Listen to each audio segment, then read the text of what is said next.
tuan tengok hari ni di Malaysia hari ni, bila orang laki-laki dia tukar jantina dia jadi perempuan, dia malu dah untuk buat rancak dia, untuk masuk YouTube sebagainya.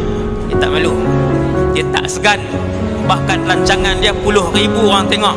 Sekali dia buat live Instagram, beribu-ribu orang tengok. Padahal dia lelaki, semua orang tahu dia lelaki, dan dia tukar jadi perempuan. Penyakit LGBT ditulis dalam Al-Quran. Innakum la ta'tuna ar-rijala syahwatan min dunin nisa. Kau tengok apa? Aku tengah baca buku ni. Mana mana ni? Ya betul ni. Aku datang tadi. Sambil jalan ambil baca buku kan. Aku pelangi-pelangi. Mesti lah pelangi konspirasi gerakan sosial LGBT kot. Ui. Tapi bukan benda ni bukan cerita pasal cara nak buat LGBT. Dia Ni buat kau cerita takut je. sejarah-sejarah LGBT. Tapi takkanlah muka kau macam muka kau ni menari sangat baca buku macam tu. Menarik. Betul lah. Aku Kita rasa boleh kaji muka benda ni macam ni. menarik tak? LGBT. Tapi macam menarik je untuk kita kupaskan. Boleh lah dengan situasi masa sekarang ni. Kita boleh try sebab sekarang banyak LGBT mat. Betul. Betul lah. Jom lah.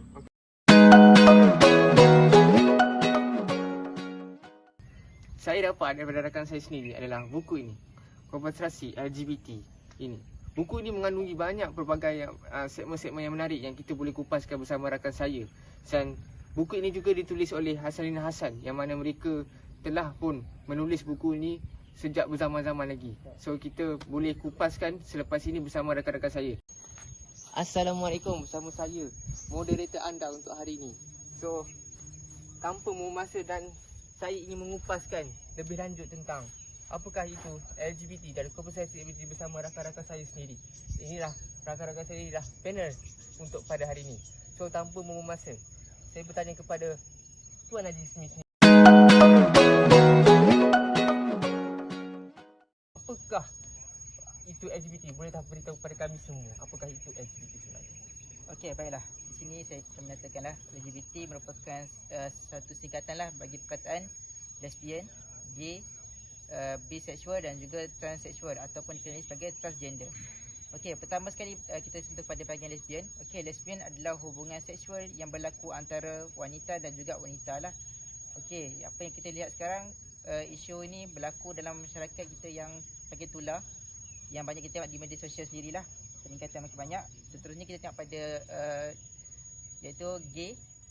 Okey, gay adalah hubungan seks antara lelaki dan juga lelaki, yang mana yang kita nampak sekarang lah, terdapat beberapa tempat dan lokasi yang berlaku hubungan gay ni lah dalam di Malaysia ini. Kita tengok bersepah tempat-tempat lokasi yang berlaku aktiviti sosial iaitu seperti seks gay ni.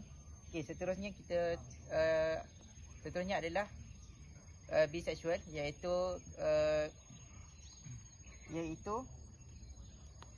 ketaksuban seseorang ataupun kita kenali sebagai kecenderungan seseorang untuk melakukan seks antara kecenderungan seks seseorang. Contohnya seperti sekiranya orang itu dewasa, dia cenderung melakukan seks terhadap kanak-kanak, manakala pada ataupun terhadap orang tua lah.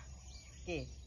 Manakala transseksual adalah apa yang kita lihat sekarang adalah perubahan transgender, iaitu perubahan jantina antara lelaki bertukar kepada sifat wanita.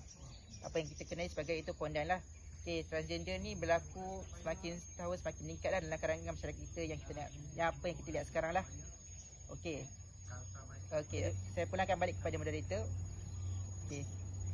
So itu yang kita boleh dapat tahu apakah itu LGBT daripada pelbagai jenis dan LGBT tersebut. So untuk yang soalan yang seterusnya bersama dengan Tuan Najmi sendiri, bilakah penyimpangan seks berlaku di kalangan manusia? Bolehkah Encik Najmi beritahu kepada kami semua apakah yang berlaku sebenarnya? Okey, penyimpangan seks ni berlaku, dia berlaku seusia dengan perkembangan manusia itu sendirilah, apa kita tengok sekarang ni.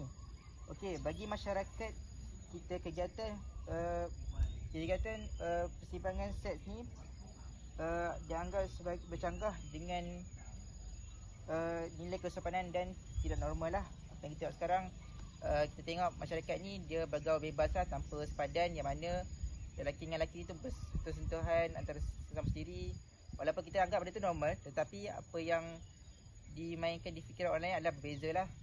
Dan apa yang kita tahu, hubungan seks yang penyimpangan seks ni adalah lebih tertumpu pada kalangan orang yang meningkat usia, iaitu pada usia remaja dan juga dewasa. Okey, perlakuan seks seumpama ini termasuk dalam budaya hedonisme yang menjurus kepada corak kehidupan mencari keseronokan dan kesenangan semata-mata.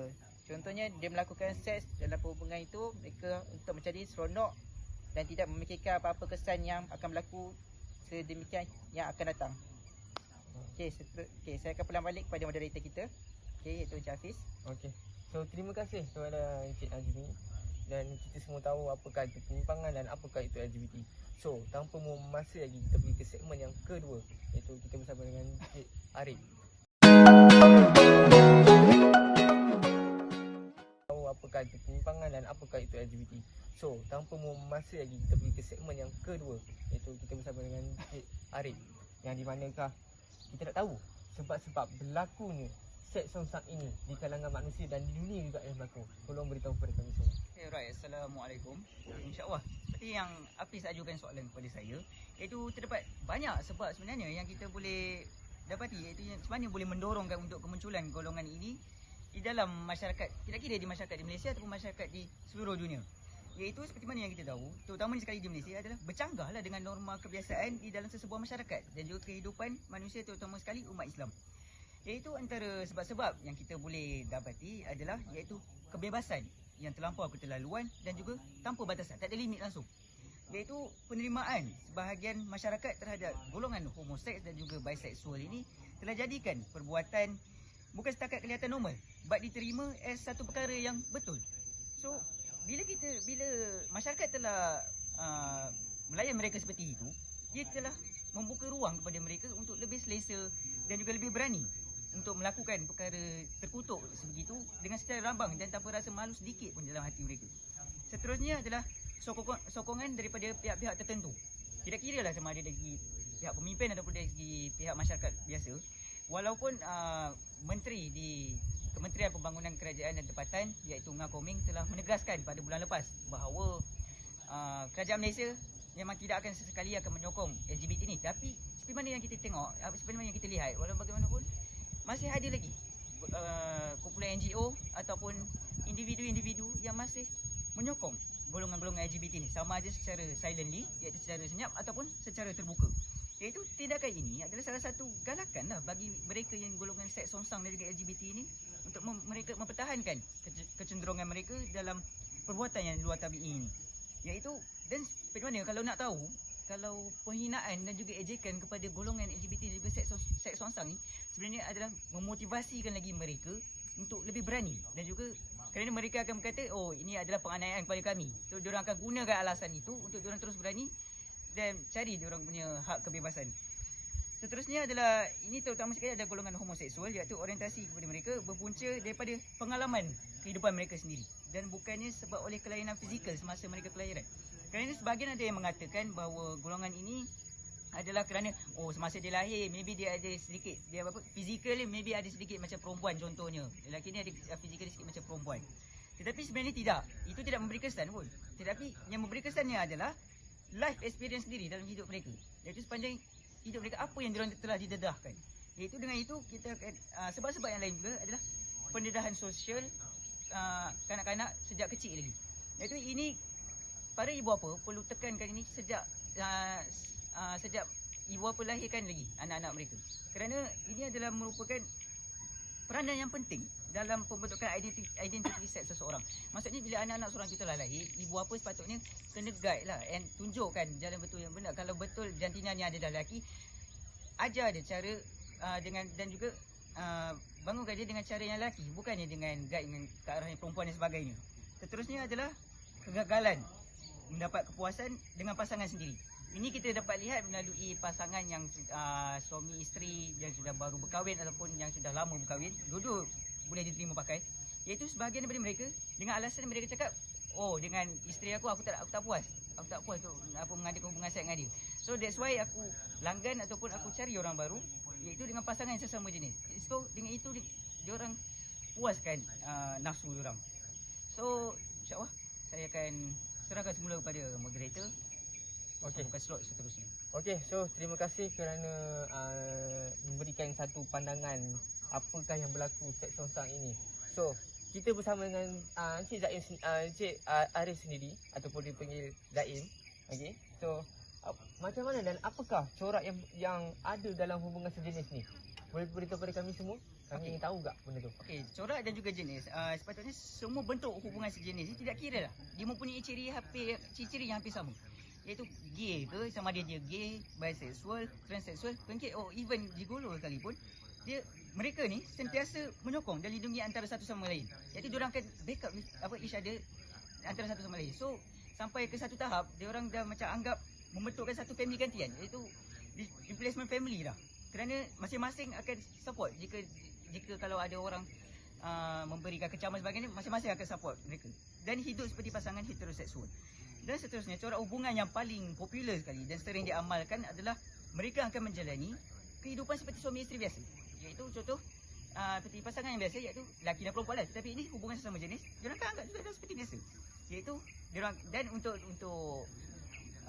berperanan as parents, diorang akan ambil anak angkat. Yalah, kalau diorang kan hubungan sesama sejenis, jadi macam mana nak perlu dapat anak kandung sendiri kan? So that's why diorang ambil anak angkat untuk masing-masing function as husband and wife. So untuk peranan sebagai suami dan juga isteri juga, mana yang contohlah kalau kita ambil pada lelaki, mana lelaki yang bersifat gentleman, kebanyakannya akan jadi suami lah. Manakala yang lelaki yang bersifat feminin ataupun lembut akan jadi isteri. So mostly untuk hubungan seperti ini, hubungan sesama jenis, sama diorang berkahwin ataupun tidak, kebanyakannya tidak akan bertahan lama pun. Kerana selalunya kerana tak ada persefahaman dan juga orang ketiga akan datang lah. Orang ketiga tu pula boleh datang dalam pelbagai bentuk. Sama ada sesama jenis juga ataupun berlainan jantina.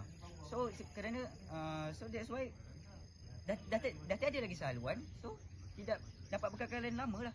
So dari kesimpulannya, apa yang kita boleh dapat kat sini adalah perkahwinan ataupun hubungan seks sejenis ni dianggap as menyalahilah tata cara kehidupan kita.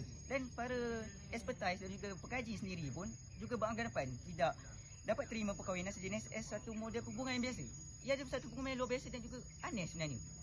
Jadi corak hubungan ini hanya bersifat short term saja. Dan dia bukan bolehnya nak macam kita anggap sebagai long term semua. Mustahil lah, memang agak susah lah sebenarnya. So insyaAllah saya akan teruskan kepada kawan saya yang lain dan saya akan serahkan kepada moderator kembali, iaitu Hafiz. Okey, terima kasih kepada Tuan Arif atas perkongsian anda tadi. So untuk segmen yang ketiga, ini bukan segmen yang terakhir, adalah segmen yang ketiga. Kita bersama dengan Tuan Amar kita. Mungkin okey, so soalan yang pertama saya nak ajukan kepada Tuan Encik Amar. Encik Amar, apakah pandangan Islam terhadap transgender ini? Boleh tak memberikan kepada saya dan juga rakan-rakan lain untuk lebih lanjut, apakah pandangan tersebut? Okey, sebagaimana kita boleh tahu, transgender ni mula-mula sekali dia terbagi kepada dua bahagian tau. Okey, yang first sekali trans lelaki dan yang kedua trans perempuan. Okey, trans lelaki ni kita dapat tahu bahawa trans lelaki ni dia daripada perempuan dia merubah jenis dia kepada lelaki.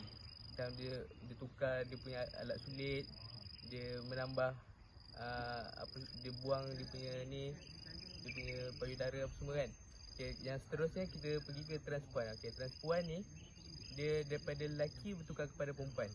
So macam kita lelaki, kita ada alkum, ada alat sulit.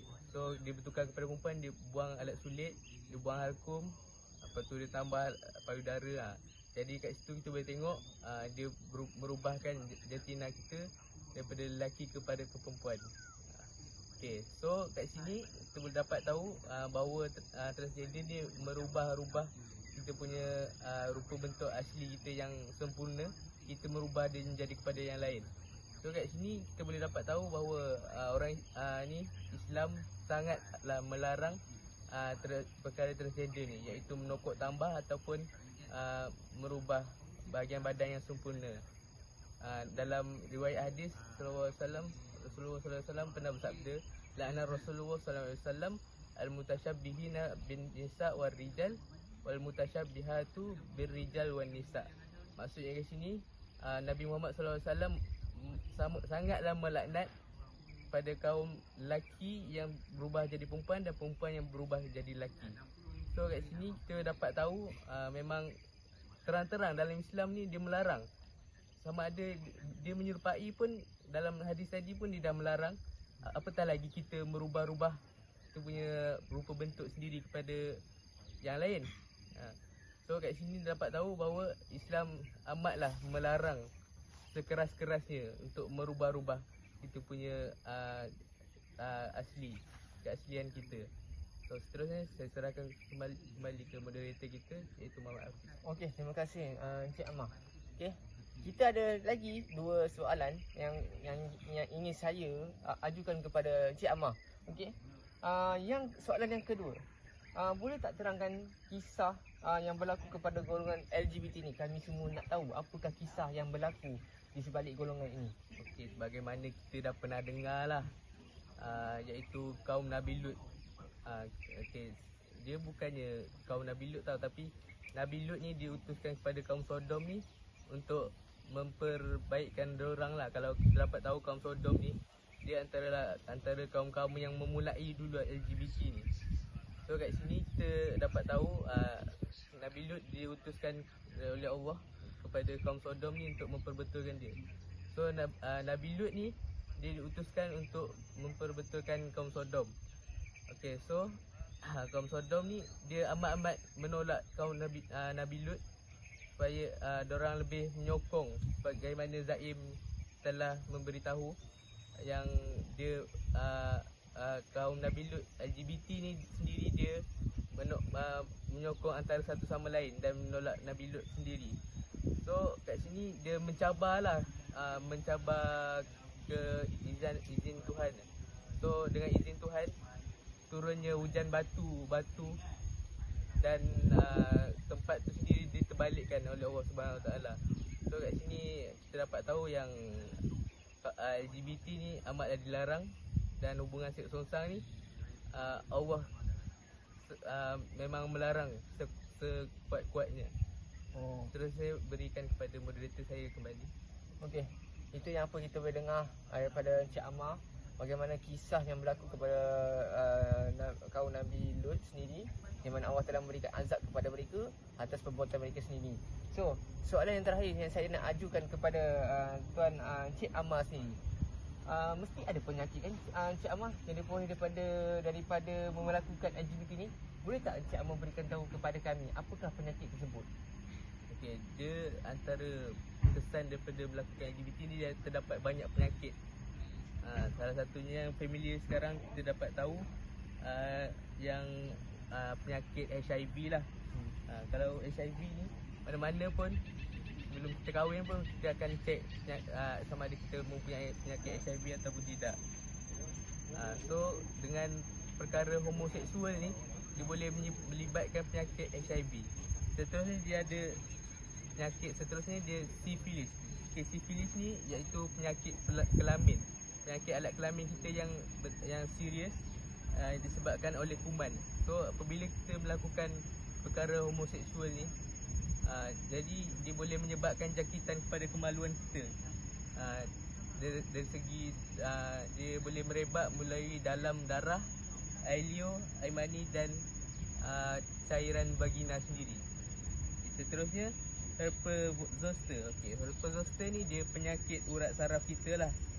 So dia penyakit ni dia macam dia akan efek pada urat saraf kita dan menyebabkan kulit kita melepuh-lepuh dan banyak serta sampingan daripada herpes zoster ni lah. Okay, seterusnya saya serahkan kepada Hafiz, moderator tadi. Okey, so itu yang apa yang kita sudah dengar daripada rakan-rakan kita sendiri, yang mana apakah yang berlaku dan apa sebab yang berlaku terhadap LGBT tersebut dan penyakit yang boleh kita dapat daripada perbuatan kita sendiri yang kita melakukan aktiviti tersebut. So sampai di sini sahaja, dan akhir daripada kata saya sendiri, janganlah kita melakukan perkara-perkara terkutuk seperti ini kerana ia akan menyumbangkan. Kejap. Irfan mana Irfan? Lah, di manakah? Dia kata dia nak datang. Oh, so macam mana? Tak tahu lah. Oh.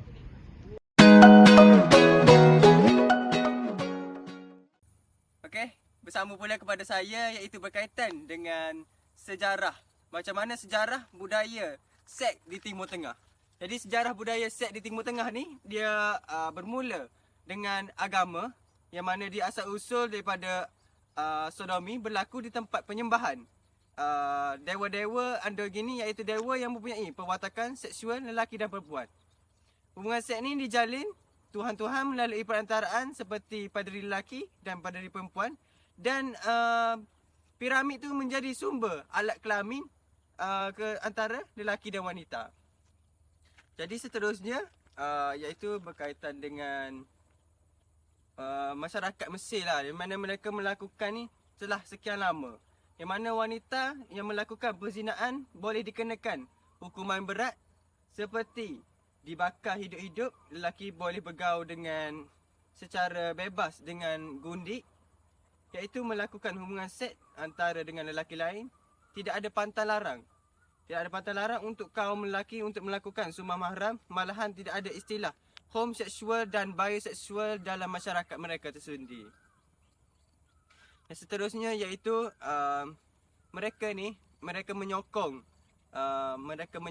dan menyarankan keinginan untuk mencintai dan dicintai jantina. Golongan yang Uranistik ni, yang mana mereka mengungkapkan keagungan cinta mereka yang bersifat homoseksual dengan menyamakan perhubungan maskulin mereka sama seperti Jesus dan jin. Jadi kita seterusnya iaitu gerakan gereja gay. Sejak dari dahulu lagi, pihak gereja ni dia menentang perilaku homoseksual dan telah menjatuhkan hukuman pada para pelakunya. Oleh sebab itulah pihak gereja ni menjadi musuh utama kepada para pengamal seks sejenis. Golongan ini hanya mempunyai dua pilihan, sama ada untuk memisahkan diri mereka daripada gereja ataupun kembali semula kepada Tuhan sebagai orang yang ingin bertaubat daripada dosa-dosanya. Seterusnya iaitu gerakan feminisme dan lesbian. Gerakan feminisme ini memperjuangkan kebebasan dan kesamarataan untuk golongan wanita. Oleh sebab itu juga mereka ini sebagai golongan pembebasan wanita dan hak asasi wanita. Jadi itu sahaja daripada saya. Sekian. Wabillahi taufiq wal hidayah. Assalamualaikum warahmatullahi wabarakatuh. Terima kasih.